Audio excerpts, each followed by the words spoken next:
Hello दोस्तों, स्वागत है आप सभी का अपने YouTube चैनल NLCC परिवार पर। हम आशा करते हैं कि हमारे सभी योद्धा बहुत अच्छे होंगे और अपनी पढ़ाई बहुत अच्छे से कर रहे होंगे, क्योंकि आप सबकी एग्ज़ाम की डेट आ गई है। 24 मार्च से पेपर है।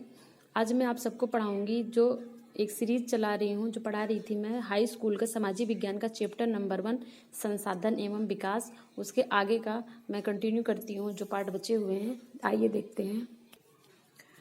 संसाधन का वर्गीकरण बता दिया था मैंने, उत्पत्ति के आधार पर पढ़ा दिया, समपिता के आधार पर पढ़ा दिया, स्वामित्व के आधार पर पढ़ा दिया।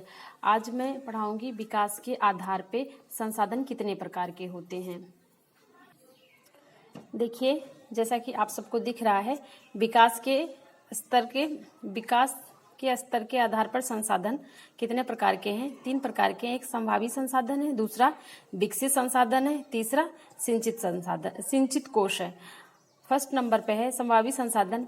यह वे संसाधन हैं जो किसी प्रदेश में विद्यमान होते हैं परंतु इनका उपयोग नहीं किया गया है। उदाहरण के तौर पर देखते हैं, भारत के पश्चिमी भाग, ये देखिए पश्चिमी भाग ये होगा राजस्थान और गुजरात।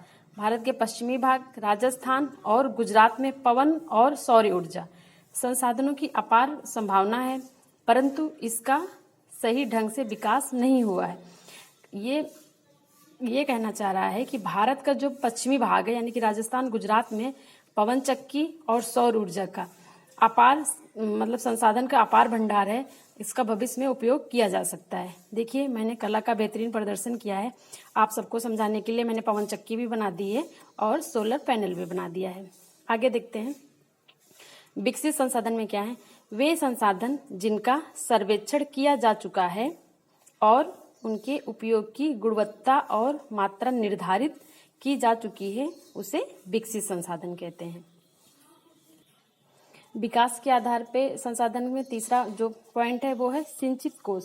यह संसाधन भंडार का ही हिस्सा है जिन्हें उपलब्ध तकनीकी ज्ञान की सहायता से प्रयोग में लाया जा सकता है, परंतु इनका उपयोग अभी आरंभ नहीं हुआ है। इनका उपयोग भविष्य में आवश्यकता की पूर्ति के लिए किया जाएगा।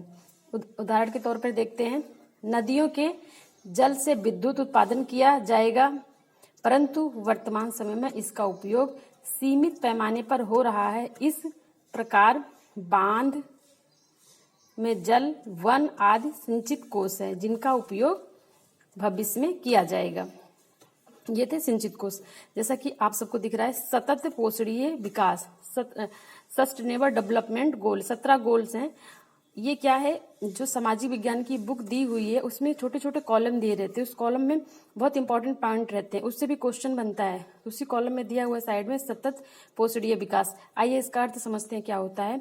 सतत पोषणीय आर्थिक विकास का अर्थ है ऐसा विकास जो पर्यावरण को बिना नुकसान पहुंचाए हो और वर्तमान विकास की प्रक्रिया भविष्य की पीढ़ियों की आवश्यकताओं की अवहेलना न करे, यानी कि ध्यान में रखकर उपयोग किया जाए।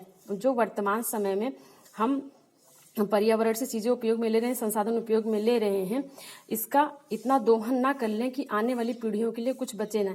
इसलिए हम जो विकास है, डेवलपमेंट है, ऐसा डेवलपमेंट अपनाएं जो भविष्य की पीढ़ियों को ध्यान में रखकर, यही बताना चाह रहा है सतत पोषणीय विकास में।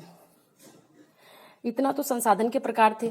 कल मैंने मृदा के बारे में आप सबको पढ़ाया था कि भारत में मृदा कितने प्रकार की पाई जाती है और किस किस क्षेत्र में पाई जाती है, कितने % पाई जाती है। आज उसी में से 2 मृदा के प्रकार में पढ़ाऊंगी कि किस किस क्षेत्र में और किस किस क्षेत्र में पाई जाती है और किस नदी तंत्र से बनी हुई है। सबसे पहले, जैसा आप सबको दिख रहा है, मैंने यहाँ पर मैप के माध्यम से पूरा दर्शाने की कोशिश करी है।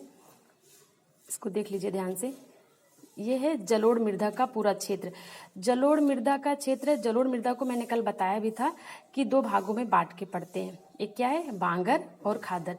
तो आप हमसे क्वेश्चन कर सकते हैं कि ये किस आधार पर 2 भागों में बांटते हैं। तो आधार इसका उम्र के आधार पर, आयु के आधार पर मिट्टी को 2 भागों में बांटा गया। पुरानी जो मृदा होगी उसको बांगर कहेंगे, नई मृदा को खादर कहेंगे।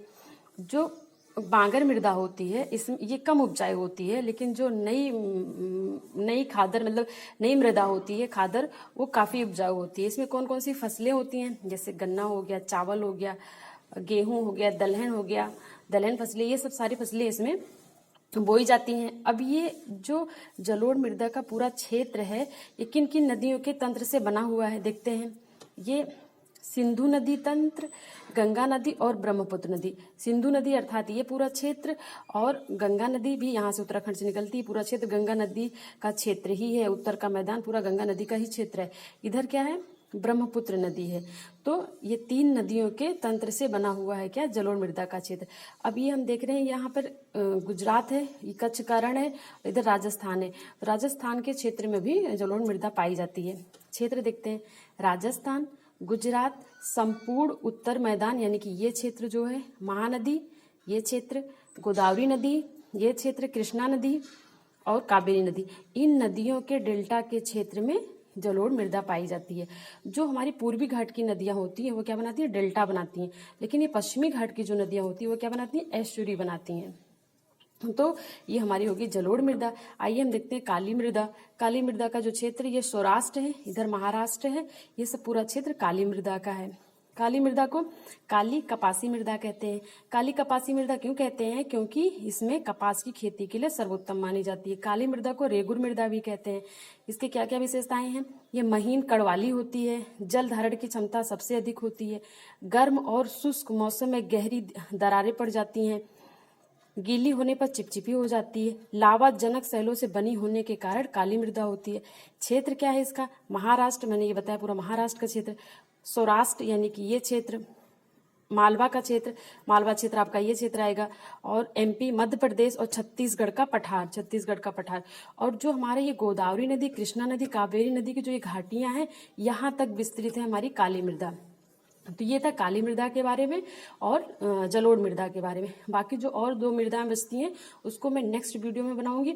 जितना मैंने वीडियो बनाई है, आप लोग हाई स्कूल के जितने मेरे योद्धा हैं ऑफलाइन, इसको अच्छे से देखते रहिएगा, अपना नोट्स बनाते रहिएगा, बार बार रिवीजन करते रहिएगा। और जो चैप्टर है, मैं सब कुछ तो पॉसिबल नहीं है कि पढ़ा दूं, लेकिन मैं इंपॉर्टेंट चीज़ें पढ़ा दे रही हूँ, तो आप लोग उसको ध्यान देते रहिएगा। और जो भी सुझाव हो या फिर कुछ टॉपिक पे वीडियो चाहिए उसे कमेंट बॉक्स में बताइएगा। वीडियो को ज़्यादा से ज़्यादा शेयर करिए, लाइक करिए और हमारे चैनल को सब्सक्राइब करिए। Thank you so much.